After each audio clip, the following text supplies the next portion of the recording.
At the University of Strathclyde, we believe ideas can change the world. Our achievements have been recognised with the award of the Times Higher Education's UK University of the Year, the first institution to receive the prestigious honour more than once.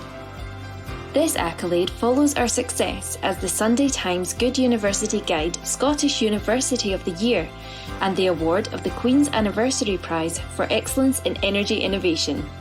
Our multi-award-winning community is improving health, safeguarding energy and using quantum to push the boundaries of imagination. We're addressing climate change, where big ideas are needed more than ever. Our One Ocean Hub is working with 50 partners to transform the world's response to plastic pollution, rising sea levels and overfishing. Together, we're empowering those who are reliant on the ocean for food, jobs and transport, while protecting it for future generations. In Scotland, we're bringing together the best minds from business, industry and government in the country's first innovation district. We're creating jobs and developing a place where shared ideas can thrive. Along the river, Strathclyde is at the forefront of the National Manufacturing Institute Scotland, an international centre to drive innovation and skills development. Whether we're bringing space data to Earth or developing fintech, our technology is built with people in mind. We're supporting our people by creating an inspiring campus and investing in learning and teaching, research and innovation hubs. We believe our people's health and happiness is at the heart of our success. We've transformed our wellbeing services, and our new Strathclyde sport facilities are empowering elite athletes and those who are trying something new. As a socially progressive university, we are committed to openness. We're bringing people of all backgrounds together, making an impact on our students, our city and our global community. It's a way of working that makes our alumni attractive to employers and draws partners from around the world. Working together, big ideas can improve the world.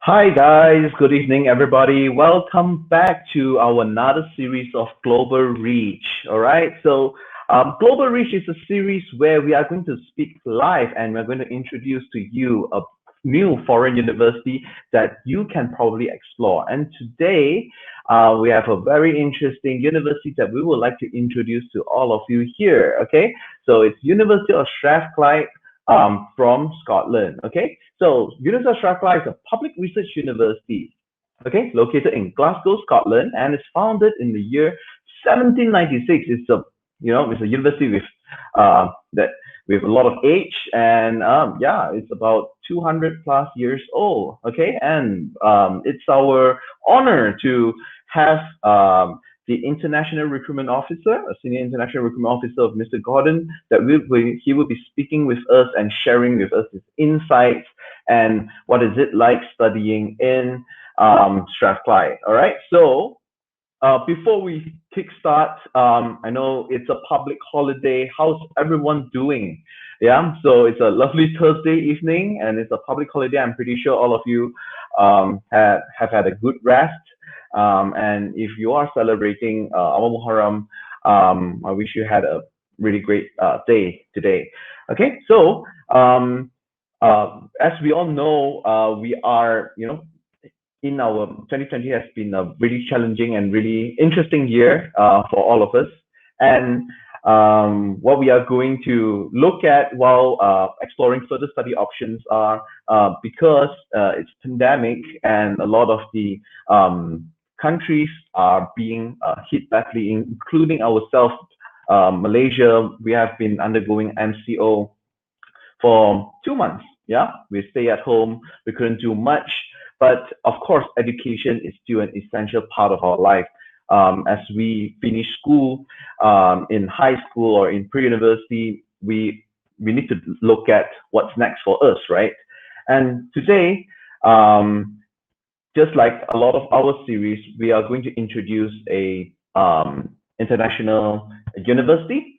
And if you wherever you are watching from, whether you're watching from Study Hub Student Advisory, whether you're watching from JS Study Solutions, or you're watching from Study Hub Mentakap, or you're watching from our sister page of Study Hub Student Advisory, Jen Jarum, I welcome you. And make sure to hit the like and subscribe button. Follow us for more interesting live contents like this. And remember to share the stream out so more students and more parents perhaps can learn about further studying elsewhere. Okay, so without further ado, I'd like to give a big welcome to our guest speaker, Mr. Gordon. Hi, Gordon. How are you? Hi, Brian. Thank you. Very well, thank you. Thank you for that introduction and for the introductory video as well. I hope you all enjoyed it. Good evening to you all, and thank you for joining us on a public holiday. I hope we've all had a pleasant and relaxing day. Yes. All right, Gordon, I heard you're dialing in from London. Yes. Yeah. So what time is it now in London? In London, it is 1 o'clock. So we're on the same time zone as Glasgow. So we're just Glasgow, where the University of Strathclyde is based, is about a 4-hour train ride north of London, where I am just now. So yeah, in the northern part of the UK. And Gordon, you are Scottish yourself? I am, yes. As some of you may. Can you perhaps share with us more about the interesting traits and what is special about Scotland? Well, perhaps we could maybe open it up to the students, and they could tell us if there's anything that's particularly stand out, what they know about Scotland. Are they able to access the chat? Yep. All right. So, okay, ladies and gentlemen, if you are watching us here live, I welcome you. And if you have any questions regarding about further studying in University of Strathclyde or even further studying in UK itself, you can actually leave your question in the comment section. Don't be shy. Okay.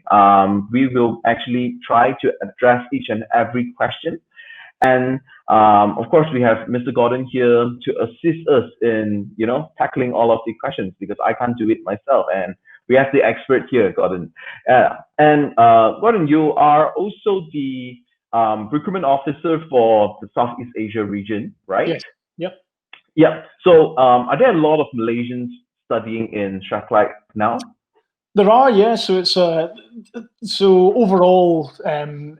So Strathclyde, as I'll talk about in the forthcoming presentation, has a strong international cohort, and Malaysian students historically have been very prominent in that. So we've strong relationships with many kind of education partners in Malaysia, not least yourselves, but also higher education institutions as well. So we have some particular tie-ups with UCSI in KL, also Taylor's University as well. So we've got a long-standing kind of what we call articulation agreement, whereby students can study 1 or 2 years of undergraduate study in the home university of Malaysia, and then kind of progress to 2 years of further study at Strathclyde. So that's a particularly long-standing agreement with the Department of Architecture, which we've opened up to the wider engineering faculty as well. So that's just one example of the kind of many tie-ups and relationships we have with Malaysian institutions. Interesting. Yeah, I mean, you have partnerships with UCSI, Taylor's, right? And what is the course that Malaysian students like to choose when they study in Strathclyde? So I think, given the kind of historic agreement with architecture, so we Mhm. are kind of Right. our course is accredited with, I think, is it the LAM Okay.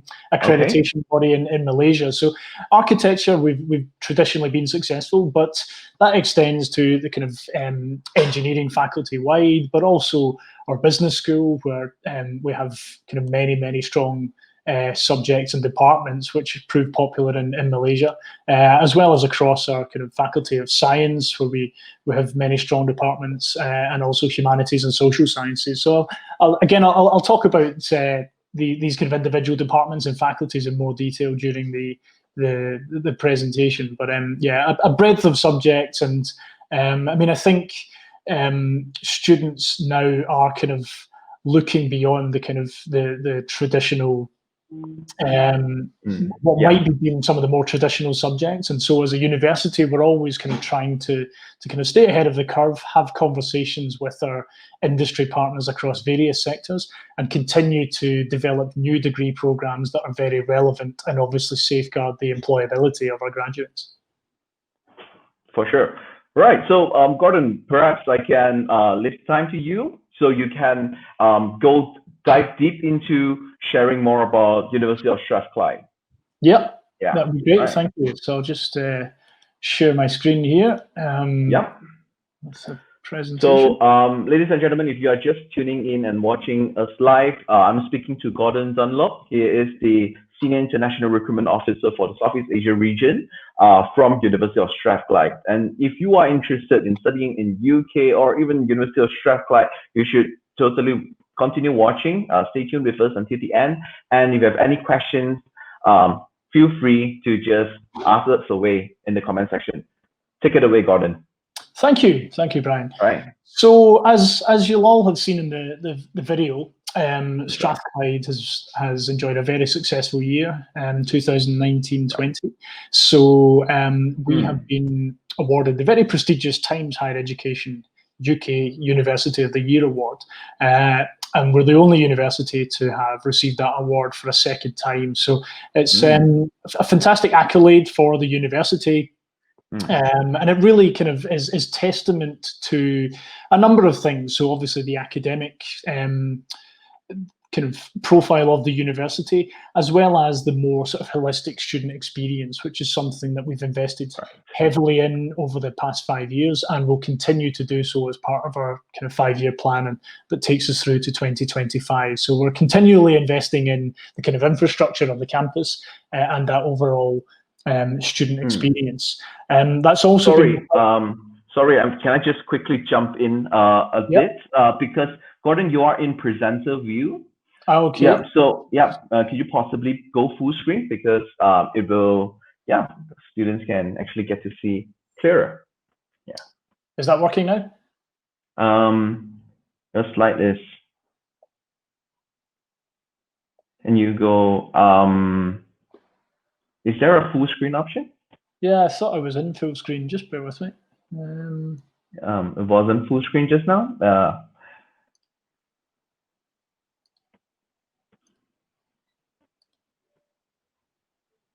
How's that now? No. It's not yet, but it's all right, I guess. Bear with me. Yeah. I'll try it again. Okay.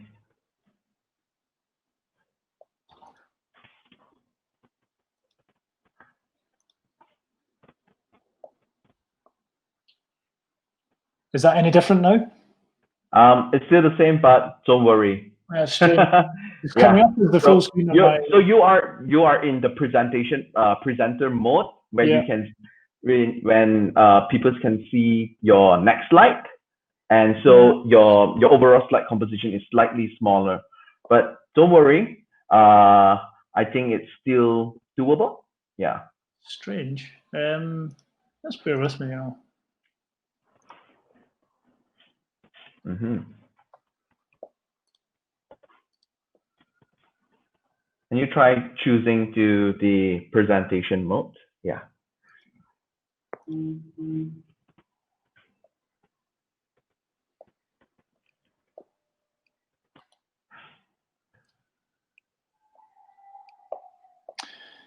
No, I'm afraid I've no idea why that's happening. There's Don't nothing. worry about it, Gordon. Yeah, Yeah, there's don't worry about it. nothing incriminating, I don't think, in the notes. So, Okay. if you can bear with me, Yeah. thank you. All right. You can So, carry on. Yeah. yep. So,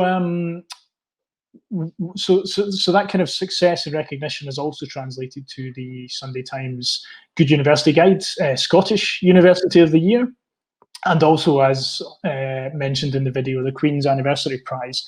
And that's testament to our kind of investment in infrastructure and kind of our approach to kind of renewable energy across the university campus, which, as you'll have seen in the video, is a kind of big drive of the university in relation to kind of investing in, but also engaging in research and kind of collaboration with industry around renewable energy and clean, environmentally friendly policies.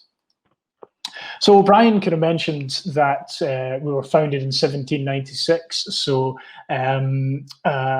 a kind of ancient university of over 200 years old. We were founded as the place of useful learning. So we were an institution who were one of the first to, for example, introduce higher education access for female students and also for students coming from lower socioeconomic backgrounds. And that kind of notion of useful learning very much underpins what we're about today and our mission statement today. So I mentioned that we kind of continually strive to stay ahead of the curve and to develop new courses which are relevant and secure employability for our graduates. And so that really kind of encompasses that approach to useful learning. We want to see our graduates not only gaining the kind of skills and the knowledge through their kind of their teaching and their academic experience, but being able to apply that knowledge and learning in useful and kind of innovative and impactful careers. So on campus, we have about 23,000 students in total, and almost a quarter of them are international students. So they kind of hail from 154 different countries. So it's a very strong international presence on campus. And as I mentioned previously, Malaysian students make up a sizable proportion of that cohort. And those 23,000 students are spread across 4 faculties. So the first one we'll go to is humanities and social sciences. So each of the 4 faculties has a number of different departments. And within each department, you'll have a number of different courses at both undergraduate and postgraduate level. So just some of those departments in humanities and social sciences will have options in things like communication and media. We have a very large school of education. If you're into politics and international relations, we have government and public policy. We have history. We have law. So many different kind of options in law, whether that be looking to kind of practice as a lawyer, or to kind of gain grounding in law and then go and specialize in something like human rights law or commercial law. It's a lot of different opportunities there. As well as that, we have a school of psychological sciences and health, which also kind of leads on nicely to social work and social policy.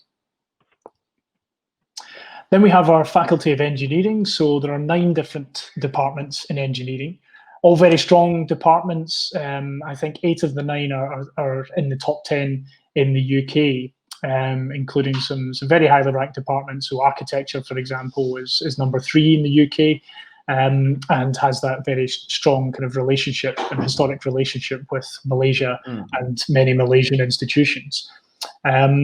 So again, each of the departments that you see on this slide will have a number of different course options available. Some of the more traditional subject offerings, like kind of chemical engineering, civil engineering, mechanical, or electronic and electrical engineering, but also some more specialized departments as well. So things like naval architecture. You'll have seen in the video the kind of the emphasis that we have on kind of ocean study and kind of shipping is a particular specialization of the engineering faculty. and which kind of ties in nicely with priorities for Malaysia as well, in relation to the kind of naval and maritime heritage there. And also things like design, manufacture, and engineering management. So that's an interesting one that encompasses kind of traditional engineering concepts, but perhaps attracts students coming from a slightly more creative background where they're able to combine both those talents. We have then the Faculty of Science. So departments within the Faculty of Science are chemistry, physics, mathematics and statistics, computer science, and also the very prestigious Strathclyde Institute of Pharmacy and Biomedical Sciences. Very highly ranking departments, usually kind of around first place, depending on the rankings, but usually about first place in the UK. And as a result of that, it attracts many tie-ups with various kind of third sector or private sector companies in terms of collaborative research, drug development, and also the National Health Service in the UK as well as a strategic partner of this department.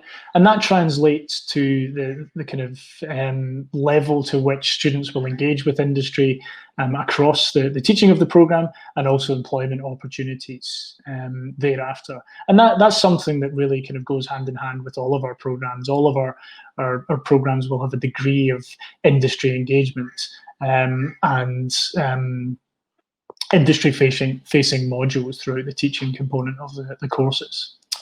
And then last but not least, we have the Strathclyde Business School. So again, very prestigious faculty. We carry a triple accreditation. So for context, only 1% of business schools worldwide hold that accreditation. So we're AMBA, EQUIS, and AACSB accredited. So that's the UK, European, and American accreditation bodies.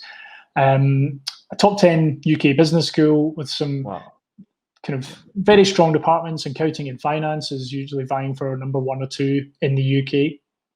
And again, similar to engineering, there are some of the more traditional departments here that you'd expect to see in a business school faculty, but also through things like kind of management science and hospitality and tourism, we have some slightly more niche subject matter. And I think within each department, there are also continuously new courses being developed. And those courses are developed through conversations that we have with our industry partners to ensure that graduates are graduating with the skills that are relevant for a successful career in the sector.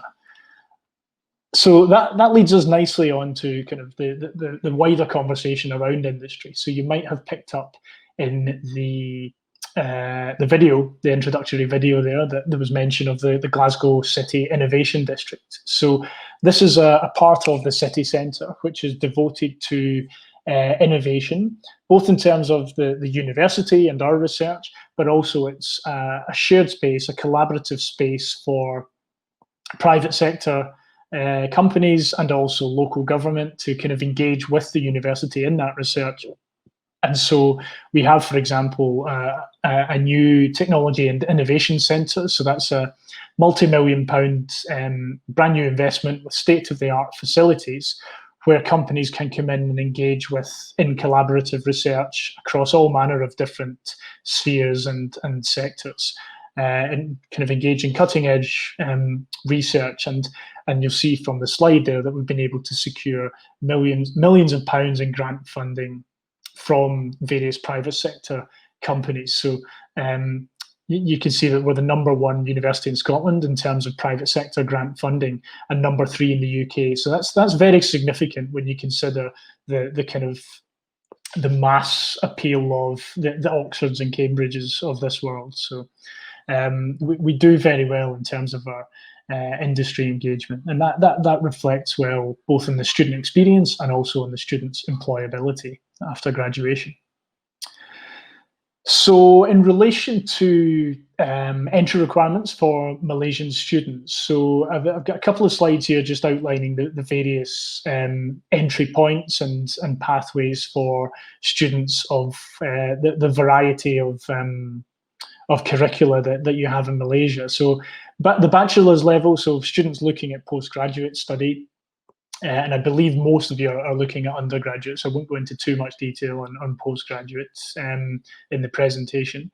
But yeah, generally speaking, we'd look for a kind of a 60% average in your undergraduate degree from a kind of reputable higher education institution in Malaysia, and that would qualify you for entry onto most of our postgraduate programs. Some degrees look for specific levels of study or specific kind of courses of study, but the vast majority is 60% average in a relevant subject.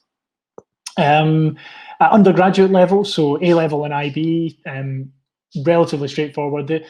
The kind of the A level entry point, I mean, it does depend on the faculty and the course to which you're applying, but generally speaking, something like 3 A's, an A and 2 B's would qualify you for entry onto most courses.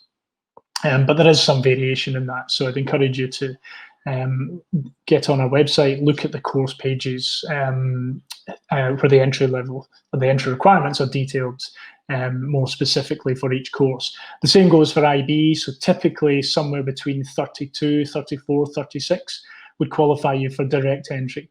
And often, so with A-level and IB students, we can offer direct entry into year 2 of a program. So being based in Scotland, our education system differs slightly to that of England in that our undergraduate programs tend to be 4 years in duration. Now, the reason being the Scottish school leaving certificate isn't quite at the same level as A levels, and so in Scotland we do an extra year at university, so meaning that the first year tends to be quite broad.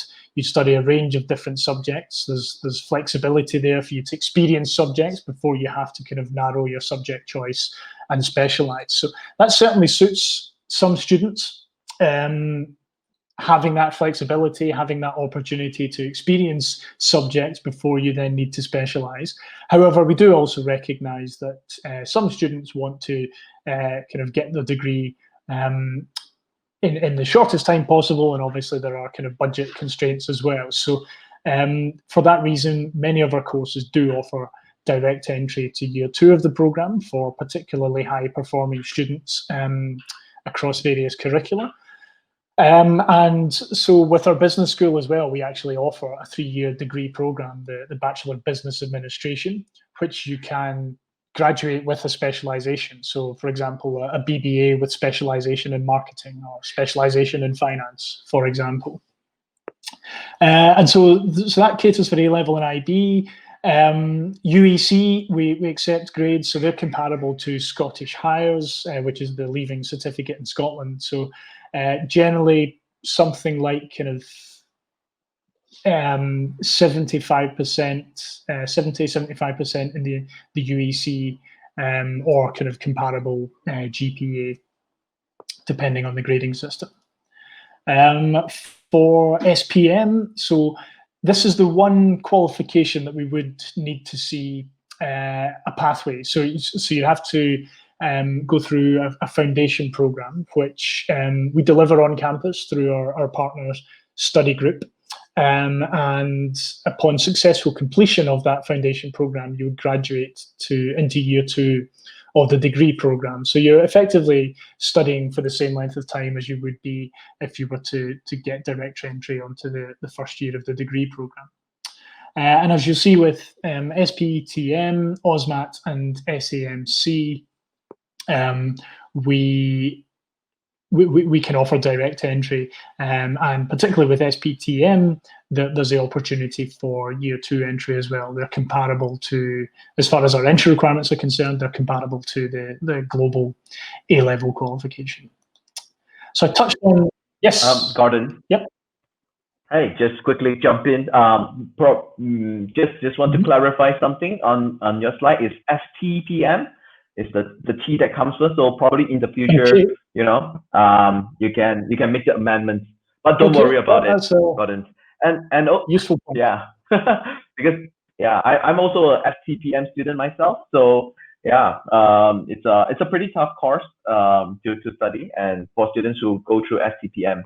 they will understand. So Gordon, just want to quickly direct you on top. There's a swap display button. Will you possibly try clicking it on top? Can you see? Yep. On top of it, swipe display. Oh, your Stop. entire screen. Did you say stop display? Did you, or what was it? Swap display. Swap It's called display. swap. Yeah. Okay, just bear with me. Yeah. Can you reshare again? Because I think you probably press stop display.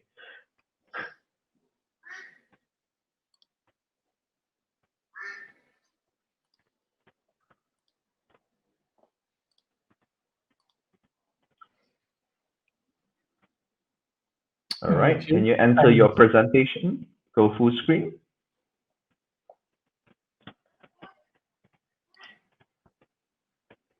Yep. And you're saying? It's the same thing that you see?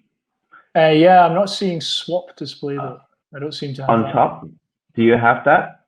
No, I don't seem to. Are you seeing a full screen? Yeah.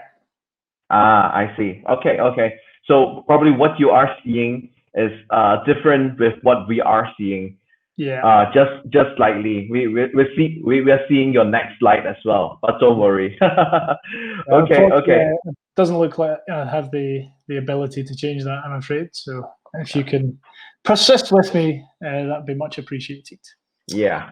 All right. Okay, so I'll just briefly. I've touched on the foundation program. So for those studying, Sure. what was that? Was that the SPM? You would have to do this foundation route. So it's through our study group partner. It's delivered on campus. You'd study for 9 months. There are 2 different options. You could start in January or in September, and you would graduate into year 2 of the degree program. There are English language requirements for our courses as well. So generally speaking, IELTS is the test that is kind of universally recognised by UK universities. And we'd look for a 6.5 overall with no individual score less than 5.5. Unless you're studying science degrees, in which case it's 6.0. Now, with the kind of the pandemic and lockdown, we have had to kind of review our acceptance of various other qualifications, so things like TOEFL, Pearson's, and more recently Oxford English are now accepted, and all the entry requirements for English are available on our website. So costs. So an important slide here. You can see the kind of the variation here. So this is the range of tuition fees that we have across undergraduate and postgraduate level. I'll not get into it in too much detail. So it's really to give you a sense of the course fees that we have. So generally speaking, our humanities and social sciences and our science subjects will be at the slightly lower end of that spectrum, whereas the engineering and business school subjects will be at the higher end of the spectrum for both undergraduate and postgraduate. So the cost of living, that's an interesting one for Glasgow and Scotland, where the cost of living does tend to be relatively less expensive than particularly the south of England and especially London. So if we were to look at a postgraduate requirement of £12,000 for the postgraduate year, or undergraduate for £9,000 for the academic year, in living in London, you would need approximately double that. So Glasgow as a city is relatively more inexpensive than London, and so those are kind of costs of living are indicative of accommodation, food, and general kind of living costs as well. One great thing, and I'll touch on this on a future slide, is just the proximity of the campus to Glasgow city centre. So all of the kind of services are right on your doorstep, so there's no additional travel costs if you're studying at the University of Strathclyde. We have a number of scholarships available as well.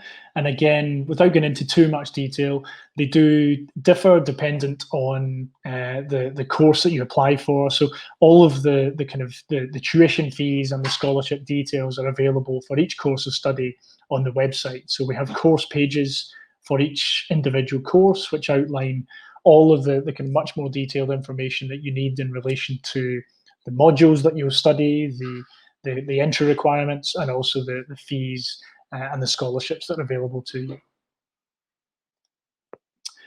So accommodation is, so we have an extensive offering across the campus. So as I mentioned, we're based right in the heart of the city centre. And actually, this next slide is quite useful. So this area here, the orange area, is the campus village where all of the accommodation is housed. And then we have the kind of wider university campus round about. So just all classes and lecture halls will be just a 5 or 10 minute walk from your accommodation. We have options to suit all of various different kind of needs and requirements, and also budgets as well. So at the sort of cheaper end of the accommodation, you'll have your own room, but you'll be sharing the kind of shared facilities like the bathroom, kitchen, and shared living space. At the slightly more expensive end, you'll have your own private living space, so your own sort of bedroom, kitchen, bathroom, that kind of thing. We also have options of single-sex accommodation and alcohol-free as well. So I showed you the campus map there, and then this next slide is actually the campus in relation to the wider downtown area. So that's this slide depicts the very heart of the city centre. And you'll see that all the kind of services and amenities that you'd need or you'd be looking for from a big city are within easy reach of the campus. So the two main railway stations are just a 10 or 15 minute walk from the university. You also have museums, the shopping district, kind of cafes, bars and restaurants, and also various parks, all within a 10 or 15 minute walk from the university. So it's very centrally located. And no kind of further kind of travel expenses are required really to navigate the city. It's a great city, Glasgow, to be a student as well. It's got a large student population across 3 universities and a very large college as well. So a large international student cohort. And that's kind of reflected in the services. They're very student focused. It's a very kind of student driven city with kind of multiple kind of attractions and places of interest, museums, galleries, shopping, that kind of thing. 2 international airports as well. So there are 2 flights daily to Dubai, for example, from where you can connect onto Malaysia. There's also many shuttles down to London on a daily basis. And as I mentioned earlier as well, the train to London is just 4 hours from Glasgow. So it's all very easy to navigate around the UK, Europe, and access to the world at large.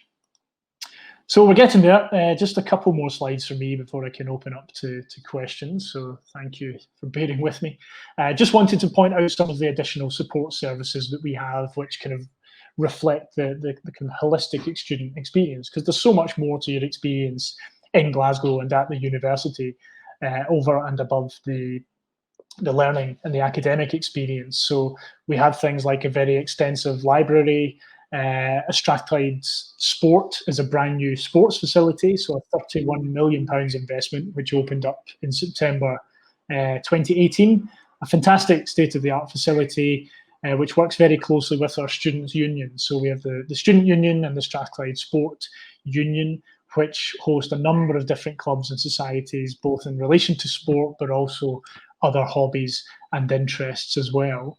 And also located within that is the International Student Society. So they're a society which are very active and host all sorts of events and trips for international students. Excuse me. We have a health and wellbeing service who can provide advice and support on any kind of health concerns that you have during your time at study. And the International Student Support Team can support you with any other kind of, whether it's administrative issues you might encounter or just support and advice on anything that can arise during your period of study. There's always help and support there. And one last one, the career service is a very important one as well. So they can support you in developing your job applications, your CV, helping you to kind of to gather relevant experience and opportunities in relation to enhancing your employability throughout your period of study, and giving you guidance on job application post-graduation. And just one final one on kind of some additional points or additional facilities within the university. So I mentioned all the clubs and societies across the Students' Union and the International Student Society. We also have a very active Malaysian Student Society within that as well. So I remembered that they are, I mentioned earlier that there are many Malaysian students on campus in any given year, and they have a very active student society where you can get together, and they'll kind of have events throughout the kind of Malaysian cultural calendar. And that also translates to an active alumni group for postgraduate study and after graduation as well. So we'll be thankful that that's us come to the end of it. So I'd welcome any questions that you have in relation to the presentation, or kind of in relation to Glasgow, or studying in Scotland in general. Right. Thank you so much, Gordon. What you gave us just now was clear and concise, an in-depth overview of University of Strathclyde and also studying in Glasgow. We currently have a question from a private message. We just received a private message question from the student. So the student was asking, is living cost in Scotland high? And how much is it roughly per month? And can I work part-time during my studies? Yes, I think this is a question. Yeah. Yep. So as you'll have seen in the slide, so generally speaking, we would say about £1,000 per month. All so right. the kind of undergraduate fee there was about £9,000, reflecting the kind of 9-month term, undergraduate Right. term. And the postgraduate one was about £12,000. So yeah, on average about £1,000 per month. That would cover all accommodation, living costs, food, that kind of thing. And Okay. yes, you very much can work part-time. So I mentioned in the presentation that Glasgow is a very student-focused city. It has a large student population, and so the local economy relies on its student population to fulfil many part-time roles in things like the retail sector, services, hospitality, that kind of thing. So to give you some sort of context, even earning minimum wage, you are entitled to work up to 20 hours per week as an international student. So you could potentially cover about 60 to 70% of those living costs by working part-time. Okay. And the minimum wage is? I think for student age population, it would be about £7 per hour. £7 per hour. We're talking about tutoring, research assistant. That's research assistant, not so much. So tutoring is possible in a kind of private sense, depending on your speciality. At the university, if we're talking primarily undergraduate students, then probably not so much. It would be very much dependent on your department and your skills. But there are opportunities across the campus through things like student ambassadorial roles. So there are opportunities there. But in relation to kind of tutoring and research assistant, that would be more at kind of doctorate level. So people studying PhDs, yes, they would certainly have that opportunity. But for undergraduate students, you would need a kind of depth of experience, which is reserved really for kind of PhD students. Understood. So, ladies and gentlemen, if you are still watching with us, this is a session where we introduce University of Strathclyde, and I'm speaking to Gordon Dunlop. And if you have any questions, feel free to ask away in the comment section below. So, Gordon, I think a lot of students and parents are interested to know this. How's the situation of the pandemic over in the UK, and is business as usual for university? So not quite business as usual. And I think that's really down to not necessarily the kind of extent of the pandemic here, but more down to the caution that we're taking in order to kind of stave off a second wave. So things have improved dramatically in the UK, but particularly in Scotland. So the Scottish government has taken some great measures to kind of reduce the rate of infection and we've seen that drop significantly over the last 6 weeks or so. So Scotland is in a very strong position, but obviously we're keen to kind of maintain that. So measures kind of have been relaxed slightly with each passing week. And universities have been given guidelines where we can open in September as normal, but adhering to government guidelines on social distancing. So as I mentioned, we can't compromise the health and safety of staff and students. So it's still very much at the forefront of our decision making. And as such, we're looking at a situation where we'll probably have what we call a blended learning approach for the first semester. So between September and mid-December, we're taking a kind of hybrid approach to the tuition. So the hope is that the majority of it will be as normal a campus experience as possible for our students. However, some larger scale lectures probably will have to go online. So lectures of kind of upwards of 50 to 100 people will have to go online, at least in that first semester. But the hope is that the smaller classes, the tutorials, the group work, the labs, for example, will be able to take place in person. Yeah.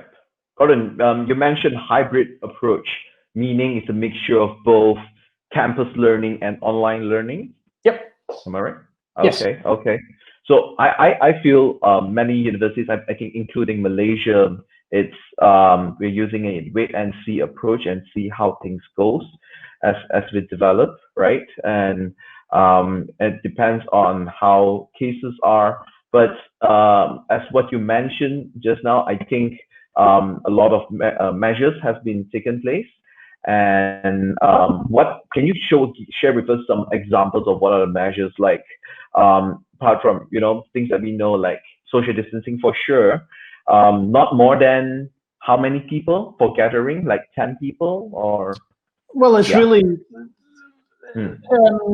it's 10 to 20 people I think would be okay. All right. But it's really it's not so much about how many people per gathering, but rather the size of the space. So if it's a large lecture theatre, then obviously you have kind of scope for having more people. So it's really dependent on the size of the space, and we'll be given guidelines from the government on that, which we'll have to adhere to. But you're right, I mean, social distancing is going to be in place, increased use of sanitizer across the university. So there'll be kind of sanitization points at regular intervals where you interact with hard surfaces. Also things, I mean, there's kind of industrial levels of cleaning going on around the university. So there's a lot of reassurance in that respect. So yeah, it's something that we're certainly not compromising on the kind of health and safety of students. That's first and foremost in our minds as we kind of reopen. That's great to know. And Gordon, and another follow-up question is, UK has been a very popular study destination, I think not only for Malaysians, but also for students all over the world. China students, Indonesians, and Singaporean students are going to UK to study as well. And there are many universities in the UK, right? And my question to you is, as you have mentioned in your presentation slides, there are really a lot of strong points that you have mentioned for University of Strathclyde in terms of research, your subject world rankings, employability, and also your interesting facilities. And you have upcoming sports facilities as well that's launching later this year, right? The sports facilities are open, so that was open in 20. It's already open. Yeah. Okay, that's great. What is one thing that stand out the most compared to other UK universities for University of Strathclyde for the benefit of our students? Yeah. I think industry engagement would probably be that kind of standout factor. So as I mentioned, we have been and continue to be a place of useful learning. So that's very much at the forefront of our kind of student experience and also research collaboration. So we pride ourselves in the extent to which our various faculties and departments are connected with industry. That translates to the kind of research and development and work opportunities for students, but also in the actual teaching experience as well. So you'll have companies coming in and giving guest lectures or setting coursework. You'll be working on case studies that are kind of real life scenarios from the relevant sector. So it's very much at the kind of forefront of what we do as a university. Right, right. So students are given the opportunity to help industries solve problems, or Absolutely. giving them a proposals to do something new. Yeah, okay. That's really interesting. Okay. And can we quickly talk a little bit about the English requirements? You did mention that the general admission is IELTS 6.5, right? Yes. For English. Yeah. So and also for science is IELTS 6.0. Let's say, for example, for a student, they do not have IELTS. Can they use something like the SPM 1119 English? Are you aware of that? The O levels English? Yes, I believe so. Yeah. So Right. let me just check. So this, I'll share a link to our website on the chat. So I'm guessing everyone can the students access that as well as yourselves on this on the chat? Yeah, you can share in the private chat. So our backend, we can share it to everyone, to the live. Yeah. So that link there details the English Right. language requirements across kind of Right. each of our courses. That'd be great. And what it has the kind of the IELTS qualification and also the relevant qualification in other providers. Yes. Okay. Okay. And many students, especially Malaysians, when they further study in the UK, they love to choose universities that are located in London, right? Yeah. So, Gordon, as a Scottish yourself, can you share with us what is different and what is special about Scotland, and why is it a perhaps a good option for students to choose this place to further their studies? Well, I am probably not the best person to answer that because I'm very biased. I'm a patriotic Scotsman and I love my home country. I've actually just come back from spending a vacation in some of the islands of Scotland, which are absolutely stunning. You wouldn't believe that there are islands in Scotland that have beaches that look like the Caribbean Sea, but that's actually a reality. The water's a little bit colder, but no, Scotland is a beautiful, beautiful country.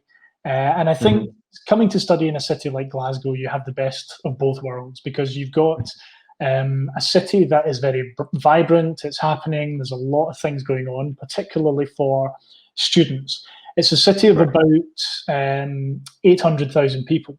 So it's significantly smaller than London, significantly smaller than Kuala Lumpur, for example. But it's still large enough that you have all the services and amenities of a big city. But the beauty of it is that you can just walk around. Everything is easy to kind of navigate and to get around. And not only that, the rest of the country is so very accessible. So you can get off to the Highlands, the kind of beautiful scenery that's probably synonymous with Scotland, but also other cities as well. So you can get to London in 4 hours. So yes, you can get that kind of London experience as a place to visit. I mean, London is a city of kind of nearly 10 million people. There are about 8 or 9 different universities in London. The student population isn't nearly as high in proportion to the overall city as it is in Glasgow. And the kind of advantage with Glasgow is that many of the services provided by the city are actually geared towards the high proportion of students that the city has. Okay. Yeah, Gordon, I think you are absolutely a great ambassador for Scotland. Don't say that you're not suitable to share. I mean, let's say, have you been to Malaysia, Gordon? I have, yes, yeah. Do you like Malaysia? I love Malaysia, yeah. Particularly the people, they're very friendly, and that's something that Scotland enjoys as well. Very friendly people. Okay. So I can also share with you how beautiful the beaches are in Malaysia, right? The islands and I think the water will be slightly warmer in Malaysia than it is in Scotland. For sure, But for I, sure. I was just joking with kind of not being the best person to ask. I was just joking about Yeah, my bias as a Scotsman. But on a serious note, I mean, it's not a case of. I mean, I get that kind of London is like the flagship city of the UK, and there will be Mhm. people that are sold on London. That's great, and I'm sure you'll have a fantastic experience in London. But Glasgow, it really just depends on what your priorities are and what you're looking for from your overall experience. That's Um, right. and I think one of the advantages of studying in Glasgow is that we as a city kind of put students first, given the kind of high proportion of the population which is made up by students. Whereas in London, yes, you've got all the kind of fun attractions and kind of amazing sites that everyone knows about London, but at the same time, you are Yeah. just another person in what is a kind of large, bustling metropolis. So it's just a very different student experience that you'll get. Okay. I will visit Scotland Oh, when I you, can one day. once Yeah. once once you go, you never go back. Oh, okay, okay. There's no coming back. Like it's a Yeah. wonderful place. Like it will capture your heart, I'm sure. Hopefully the pandemic will be over soon, so Yeah. I can get the opportunity to travel. So, one more question. It's also one of the questions that students always ask us when they want to further study in UK, and they were asking, upon graduating, can the student have a opportunity to work in the UK, or they have to leave immediately? Because we know the regulations change on and off, and for different countries, they have different systems. What's your take on this, Gordon? So the reality Yeah. now is, there has been a period since 2011 where the what we call the post-study work visa for graduates was reduced significantly to from 2 years down to 4 months. The government has Mm. reintroduced the Mm-hmm. 2 year period, so it's now referred to as the kind of graduate entry route, whereby um, graduates will be allowed to stay for 2 years in the UK in order to find work. So it's a much more kind of favourable conditions now. And as I've touched on in the presentation, we have a That's right. designated career service on campus who can help you Mm-hmm. with all aspects of the kind Mm. of the job placement in the UK. So it's a service that's available to you as soon as you register for the course. So you don't have to wait until you're towards perhaps in your final year of undergraduate or your final semester of a postgraduate qualification. You can use that service as soon as you arrive on campus, and they can help to develop your kind of your journey through the kind of job application Okay. process. Mm. All right. So, yeah. What I think what Gordon also said is sums up as whether are you competitive enough, you know, to be able to hire, because I think by these companies, and also I think it's Strathclyde can be a good how to say a launch pad, because the university has such great industry relations. Exactly. I mean, throughout your courses, which allows students to learn more about companies in the UK and problems that these companies are facing, and get to work on case studies. Yeah, starting when they are still a student. Yeah. Okay. I've So, shared another link there to our career service, so that will give you a sense of okay, the types of services okay. and support that they can provide. That's awesome. That's awesome. I think students, yeah, I get to see a lot of insights. We have just posted all of the links. Yep. So, ladies and gentlemen, what you have been listening to is an introduction and overview of University of Strathclyde, UK. It's located in Glasgow, Scotland, and I have been speaking to Gordon Dunlop. He's a senior international recruitment officer in charge of the Southeast Asia region. And before we let Mr. Gordon off for his wonderful 60-minute session here, we have learned a lot. Gordon, do you have any final words of wisdom that you would like to share with our fellow students here?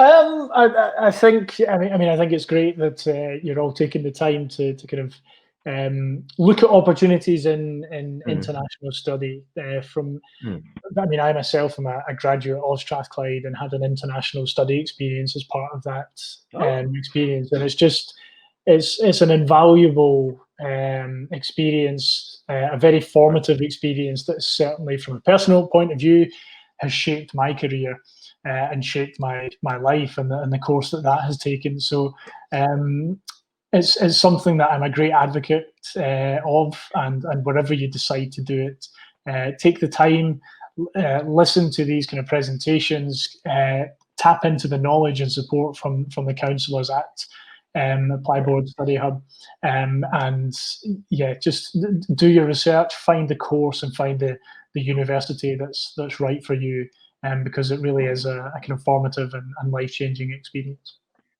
So good luck. Thank you so much, Gordon. And yeah, thank you so much, everybody, for listening and spending this wonderful 60 minutes with us tonight. And today's session, Global Reach Series 7, is brought to you by Study Hub Student Advisory, JS Study Solutions, University of Strathclyde, Glasgow, and of course, made possible by Apply Board. So if you, out there listening, and if you are interested to know more about University of Strathclyde, what kind of courses they offer, what are their entry requirements, you can actually drop us a PM in our Facebook page. Right? So that's it for tonight. Thank you so much. And thank you so much for your time, Gordon. Thank you. Thank you for the opportunity and for setting this up. And thank you all for joining. Okay. So everyone, good evening. And Gordon, good afternoon. Bye-bye. Bye-bye. I got a very good job in Malaysia. I'm a pharmacist. I'm a registered pharmacist. I can open up my own pharmacy back in my country. But I decided to come here to do my postgraduate study. It is very easy. I applied through the agency, then I just got the offer from University of Strathclyde. It is so beautiful here. I really like here. I fall in love in Glasgow. I really like Glasgow. I love my flatmates. They are all from different countries, and we love each other. We are like a family. My lectures are awesome. They are all very good and very expert in their field. And we can see from my course, they not only invite the lecturer from the university itself, but also the scientists from the industry. This makes me really impressed.